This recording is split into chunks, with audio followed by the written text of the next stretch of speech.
ഒരു കനത്ത ശൈത്യരാത്രിയായിരുന്നു. തണുപ്പ് കാറ്റിൽ മഞ്ഞ് വീഴുന്ന സമയം.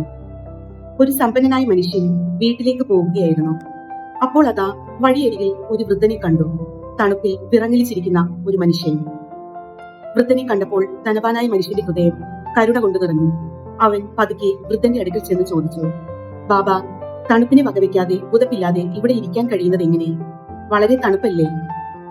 വൃദ്ധൻ ഒരു ചെറിയ പുഞ്ചിരിയോടെ മറുപടി പറഞ്ഞു, തണുപ്പാണ് മാഷേ, പക്ഷേ ഇതൊക്കെ ഇപ്പോൾ എനിക്ക് കാര്യമായി തോന്നുന്നില്ല. ഇതൊക്കെ സഹിച്ചാണ് ജീവിതം ഇപ്പോൾ പോകുന്നത്. തണുപ്പും ചൂടും സഹിക്കാനേ ജീവിതം പഠിപ്പിച്ചിട്ടുള്ളൂ. വൃദ്ധന്റെ വാക്കുകൾ കേട്ട് ധനവാനായ മനുഷ്യന് അനുകമ്പ തോന്നി. അവൻ പറഞ്ഞു, നിങ്ങൾ ഇവിടെ തന്നെ കാത്തിരിക്കുക. ഞാൻ വീട്ടിൽ പോയി ഒരു ചൂടുള്ള പുതപ്പ് കൊണ്ടുവരാം. വൃദ്ധന്റെ കണ്ണുകളിൽ ചെറിയൊരു തിളക്കം. പ്രതീക്ഷയുടെ വെളിച്ചം തെളിഞ്ഞു. ഞാൻ കാത്തിരിക്കും, അയാൾ ഉറപ്പോടെ പറഞ്ഞു. പക്ഷെ ധനവാൻ വീട്ടിലെത്തിയപ്പോൾ വീട്ടിലെ ചൂടും സൗകര്യവും തിരക്കും അവനെ പിടിച്ചുപറ്റി. വഴിയരികിൽ തണുപ്പിൽ കിടന്ന വൃദ്ധനെ അവൻ പൂർണ്ണമായി മറന്നു. പിറ്റേന്ന് പുലർച്ചെ അതിരാവിലെ ധനവാനായ മനുഷ്യൻ ഒരു ഞെട്ടലോടെ ഉണർന്നു. അവൻ പെട്ടെന്ന് ആ വൃദ്ധനെ ഓർത്ത് വസ്ത്രം ധരിച്ച് വൃദ്ധനിരുന്ന തെരുവിലേക്ക് ഓടി.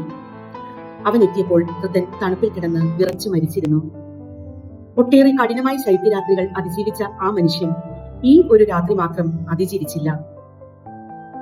അപ്പോഴാണ് അവൻ കണ്ടത് വൃദ്ധന്റെ കയ്യിൽ ഒരു ചെറിയ കുറിപ്പ്.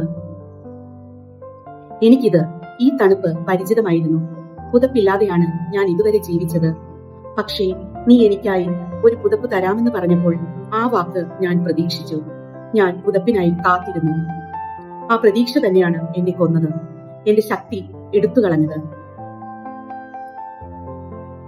സുഹൃത്തുക്കളെ, വാഗ്ദാനം എന്നത് വാക്കുകൾ മാത്രമല്ല, അത് ഒരു പ്രതീക്ഷയാണ്. അതിനാൽ നിറവേറ്റാനാവാത്ത വാഗ്ദാനം ഒരിക്കലും ചെയ്യരുത്.